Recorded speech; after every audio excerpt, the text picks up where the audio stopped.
मंडळी कलाकारांच्या आयुष्यात पडद्यावर दिसणाऱ्या हसऱ्या चेहऱ्यामागे अनेकदा संघर्ष, वेदना आणि भावनिक जखमा दडलेल्या असतात. प्रेक्षकांसमोर कायम उत्साही आणि आनंदी दिसणारे कलाकार त्यांच्या वैयक्तिक आयुष्यात अनेक कठीण प्रसंगांना सामोरे जात असतात.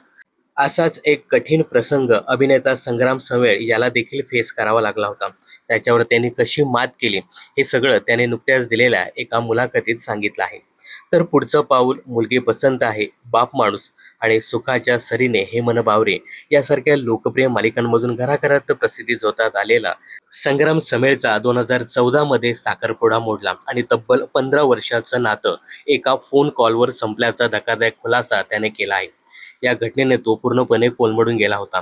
मात्र त्याच दिवशी शूटिंग असल्याने त्याने काम थांबवलं नाही. उलट कलाकार म्हणून जबाबदारी पार पाडत तो कॅमेऱ्यासमोर उभा राहिला. याविषयी बोलताना तो म्हणाला, 2014 सालची गोष्ट आहे, जेव्हा माझे पुढचे पाऊल ही मालिका सुरू होती. तेव्हा एक फोन आला आणि 15 वर्षाचं रिलेशनशिप संपलं. फोनवरच मोडामोडी झाली. मुलगी आणि तिच्या घरचे आमच्या घरी सगळी देणी-घेणी परत करण्यासाठी येणार होती.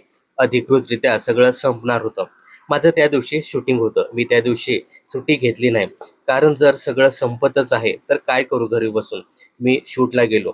डान्स करणं ही माझी सर्वात मोठी भीती होती आणि डान्सचं शूटच त्या दिवशी करायचं होतं. त्यावेळी संग्राम मानसिकदृष्ट्या खूपच खचला होता. अशा वेळी अभिजित केळकर, हर्षदा खानविलकर, मृणाल यांनी त्याला खूपच धीर दिला.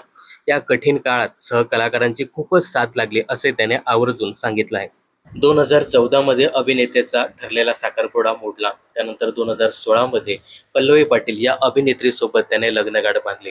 मात्र यांचं लग्न फार काळ टिकलं नाही. अल्पावधीतच त्यांचा घटस्फोट झाला. त्यानंतर 2021 साली कोरिओग्राफर असलेल्या श्रद्धा पाठक हिच्यासोबत लग्नगाठ बांधले. सध्या संग्राम समेळ हा सन मराठीच्या सौ वृंदा मोहन या मालिकेत मोहन हे प्रमुख पात्र साकारतोय.